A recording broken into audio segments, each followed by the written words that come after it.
Hi guys, welcome to my channel. My name is Allie. I'm a mom of two boys.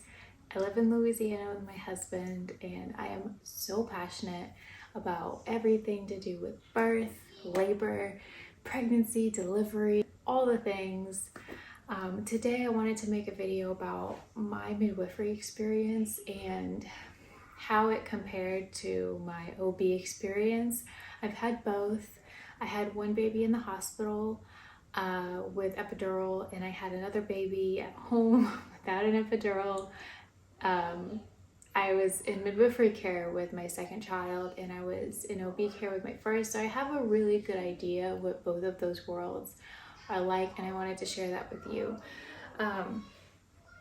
If you want to know some more personal details, you can find some stories on my Instagram. I'll add that somewhere here. But I hope you find this really valuable, especially if you're trying to make the decision between midwifery care or OB care. Maybe you're in a state that's as restrictive as mine is. We live in Louisiana, so midwifery care isn't really as popular here, and it can be a little bit isolating and suffocating, so you definitely have to find your group of people. So hopefully this helps you if you're in a state like that, or maybe you are in Louisiana. The first major difference to me was the length of the appointments. My midwifery appointments were about an hour to 2 hours long. They were really comprehensive. My midwife asked a lot of questions, a lot of things that my OB never asked, and I never had to have a cervical check. Like, I never had one of those ever, which was so crazy because I remember going to my OB, you walk into the room, they tell you to take off your clothes and you wait there for a cervical check for whatever reason, which is not necessary. And then you can talk to your OB for 5 or 10 minutes and then they leave and that's it. My midwife was really understanding. She talked to me a lot in extensive detail about everything that I wanted to know more about, everything that I wasn't certain about. She was so helpful in making the right decision for my family and my babies. The second point would kind of piggyback off of the first point in the fact that my midwifery care was so much more holistic. Anytime I had an itch or anything that was kind of uncomfortable that I would typically get prescribed antibiotics or medications for by an OB, my midwife would recommend natural remedies, homeopathic remedies, things that were safe for pregnant women. Medications were always a last resort. We really never even discussed them, and that was really throughout my entire pregnancy and even postpartum. We always looked for the natural alternative to what would typically be recommended by a doctor, which I found really appealing and fitting to my lifestyle and the way that I prefer to make decisions and how I live and how I raise my babies. Number 3 would be that my midwife really tried to make sure that we were making educated decisions and choices. What I mean by that is whenever things came to, we didn't know what we were having. It was a surprise gender. So we did discuss, what if it's a boy? Are you going to circumcise? And she would say, if you are going to circumcise, it's perfectly fine, but really do your research. Like, tell me why you feel like it's important to you.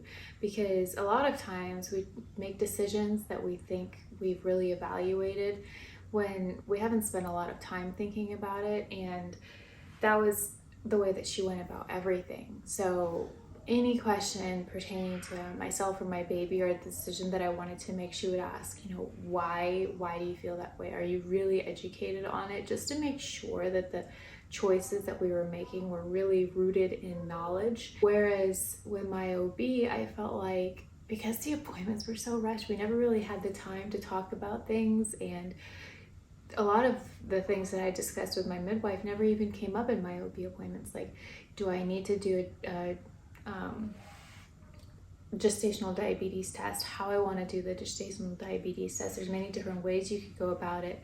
The swab that you do at 37 weeks, you can do it by yourself. You can do it to yourself, and if it comes back positive, it could come back positive and then another one could come back completely negative. Do you still want to do the drip? Do you still want to take the medication? Do you realize that the medication only works for a certain amount of time after you receive it, and then the baby could still have symptoms? Things like that I didn't know with my OB. My midwife was so amazing at explaining. So that's definitely a pro for the midwifery care. Another pro to midwifery care is definitely the fact that she was available all the time. If I had a question, like something as ridiculous as, is it possible for my baby to flip at 33 weeks and go, booty down, because I was feeling funny hiccups, and I was like, it feels different, feels like they're coming from the top and not the bottom. And she was always so kind. She was like, yeah, I mean, it's possible, but chances are it's not happening. Anytime I had any questions, I could just text her or call her. I didn't have to call an office and wait for the nurse to call me back and do all of that. She was always available, and I really appreciated that one-on-one care that I felt like I got. My midwife also doesn't take a lot of clients in the same month, so she's not stretched super, super thin, which made it really easy for me to feel like I was seen as a patient, like she knew me, she was getting to know me, and that made my experience so much better than my first experience with OB care, where anytime I had a problem, I had to call the office and tell them my question, and they transfer you to the nurse, and if she's not available, you leave a voicemail, and then they call you back maybe that day or the next day, and eventually you might get to talk to your doctor. Chances are you won't. And it just always seemed, I always felt like I was like lost in the mix if I did have a question, because I didn't tend to ask questions that weren't seemingly really important. So that is a huge pro to midwifery care. You definitely get more personalized, one-on-one, always available care from someone who's not burnt out, ready to listen, wants to help, will talk to you directly. 10 out of 10. And of course, for the most obvious pro for midwifery care is you definitely don't have to worry about the fact that your midwife won't be there for your labor. Well, unless she doesn't make it in time, which mine didn't, but that's another story.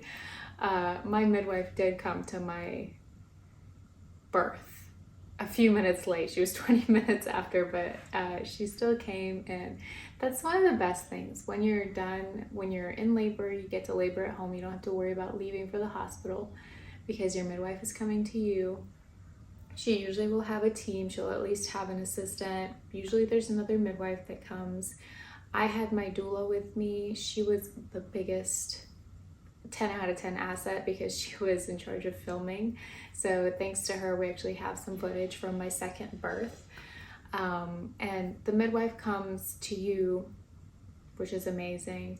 And postpartum, you don't have to leave the house. She comes to you. So she did come to me 3 times after I had my baby. The first time was within 48 hours. The second time, I think was in a week, and then, or was it 24, 48, and then I think it was a week after is how many times she had come to see me, which was amazing. Not having to get dressed and leave the house. I just stayed in bed and she came to me, was amazing. And those visits were also so nice because she really sat with me and she was like, how are you feeling? How are you breastfeeding? Do you have any problems? How are you feeling emotionally? We just talk about other stuff. For me personally, I thankfully don't struggle with postpartum fluctuations of hormones that lead to depressive moods. I don't necessarily know if it's even fluctuation of hormones that leads to that. I feel like it's mostly support and your feeling of lack of support. But that was so nice, not having to leave the house postpartum and having her come to me and take care of me and nurture me and be there for me was just so amazing. So if I could sum it all up, I would say that if you are not a high risk pregnancy in terms of what you feel is comfortable for you, then midwifery care would be the way to go. There's some midwives out there that aren't ideal. I know I interviewed a couple of midwives and my midwife that I did choose was actually someone I interviewed after I'd met my first candidate, who I was not, we just didn't click. And I think that that's what makes a huge difference, is if you can click with the person who's going to be providing you care, then you're bound to have a really good experience.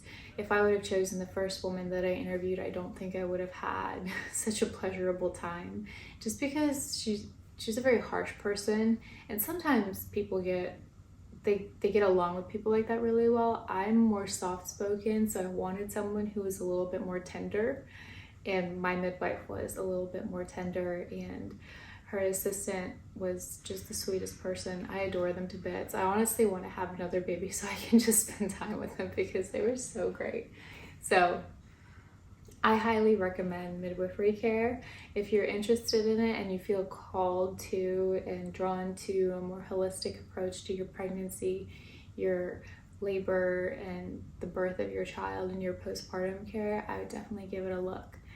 And if you found this video helpful, I would so appreciate it if you could let me know what else you would like to see, what else you're interested in, any questions you have. I would love to answer. If you want to follow more of my day-to-day stuff and little insights that I post and tips and tricks and things of that nature, find me on my Instagram. And I'm just so grateful for you watching this, and I'm so excited for you wherever you are in your journey. I wish you so many blessings, and so much love and luck is being sent your way.